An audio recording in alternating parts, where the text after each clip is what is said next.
आपण ईस्ट तयार करायचं आहे, कारण आपल्याला ब्रेड तयार करायचं आहे.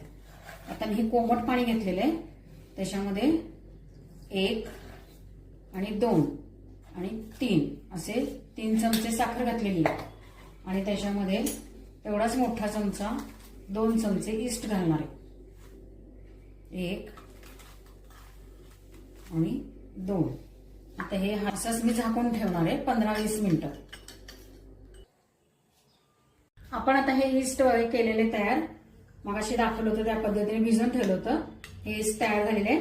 आता ह्याच्यामध्ये काय करायचं, आपण आपल्या अंदाजाने किंवा 3 वाट्या मैदा घ्यायचा आहे. त्याच्यामध्ये मीठ घालायचंय.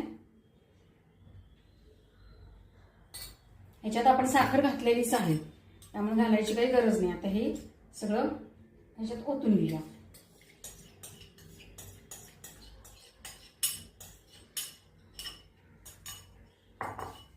हे मिक्स करून घेऊया. हे कोरडं झालेलं आहे ते घालून मग अंदाजाने साधारण गोळा मळला जाईल एवढं दूध घालायचं, पाणी नाही घालायचं.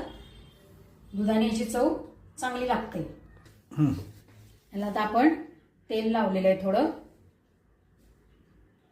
तेल घेतलेलं आहे आणि पूर्ण मळून घ्यायचं, मळल्यासारखं करायचं. हे असं अलगद हाताने छानपैकी असं मळून घेतलेलं आहे. आता हे मी अर्धा तास झाकून ठेवणार आहे. हे आपलं आता तासभर साधारण ठेवलं होतं, तेवढं असं स्प्रेड झालेलं आहे छानपैकी. त्यात आपण ओव्हन मध्ये न ठेवता कढईमध्ये ठेवूया, म्हणजे सगळ्यांना करता येईल अशा पद्धतीने. कढई ठेवलेली आहे, मिडियम गॅसवर ठेवलेली आहे, त्याला तेल लावलेलं आहे. आता हे पूर्ण असा गोळा करून त्याच्यामध्ये मी ठेवतेय.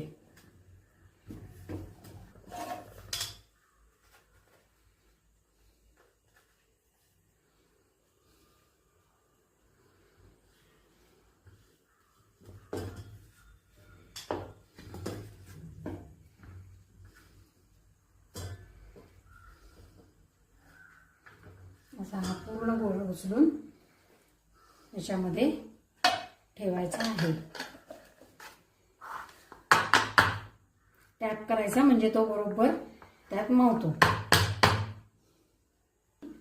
आता कढईत ठेवते आणि त्याच्यावर एक झाकण ठेवणार. आता 10 मिनिटांनंतर उघडून बघूया आपण झाला की नाही. असा आपला ब्रेड तयार झालेला आहे, पाव तयार झालेला आहे मस्त. आता हा थंड झाला की मग काढणार मी आणि मग